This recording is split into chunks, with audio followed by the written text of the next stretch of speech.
The following video contains ideas that some people may find barbaric. However, the life of the snake is more important than the life of the prey. Keep that in mind and enjoy the video. Greetings guys, how's it going? So this is going to be a quick video to talk about how to safely live feed your snake. Now, I say that safely. So, best thing to do when you have to live feed. Quick disclaimer. Feeding frozen thawed, best way. Guaranteed, hands down. If your snake will take frozen, by all means, feed frozen thawed. It's the safest way for you, and obviously it's less stress on the prey. However, these gorgeous creatures can be very picky, right? They hunt their prey in the wild, and they're genetically predisposed to hunt their prey. Some will take frozen thawed, no problem, right? But some, especially like my little girl here, she will only take live prey.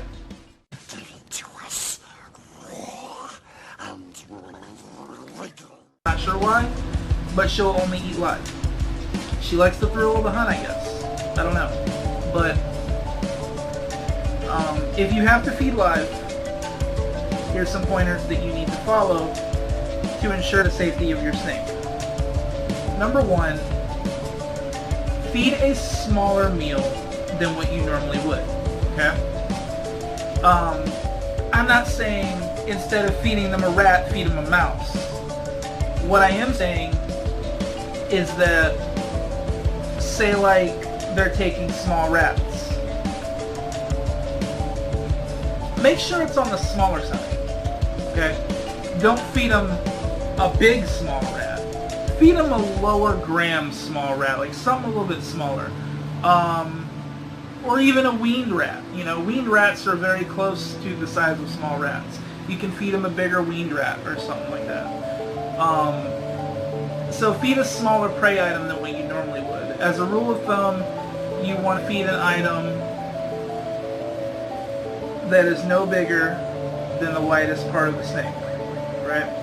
So instead of feeding something that's the same size as the widest part of the snake, feed something a little bit smaller. Not a whole lot smaller, but a little bit smaller. Number two, and this one's the most important of all of them, supervise the feeding. Watch what your snake is doing. I can't stress it enough. Watch the whole feeding. From the time you drop it in, to the time they take it, to the time they coil it, to the time they swallow it all the way down. Watch everything. That way you can act. If you see the snake is uninterested, you can take it out immediately. When I put in a mouse or a rat, and I see, you know, Kaya's not hungry, I take it out within 2 to 3 minutes. I'm like, okay, yeah, she's not interested, and I'll take it out in 2 or 3 minutes. You know, watch the whole thing. A lot of people, the injuries to their snakes have been caused from leaving the prey item in with the snake too long. They'll drop it in, leave the room, come back later to see if the snake ate it. And then to come to find out their snake got bit, or worse, the mouse severely injured the snake, and then their snake eventually dies. So that's a bad thing. My condolences to anybody that's happened to. But the big thing is, do not leave the prey in with the snake for a long period of time. Okay? Supervise the feeding from start to finish.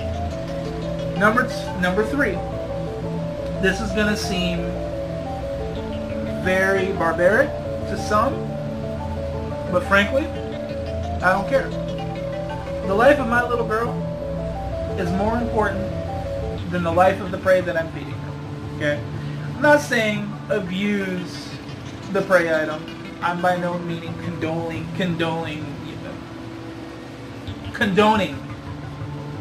any animal abuse. Okay?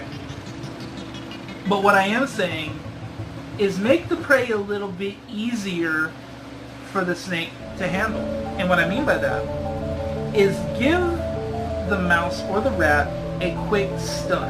And the way to do this is you hold it by the tail, use a small, put her on my neck for a second so I can use both hands. Use a small item, weighted item, to whack it on its head just a little bit.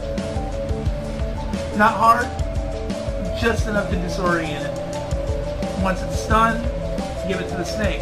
Therefore, the chances of the rat or mouse retaliating against the snake, biting the living crap out of it, slim to none.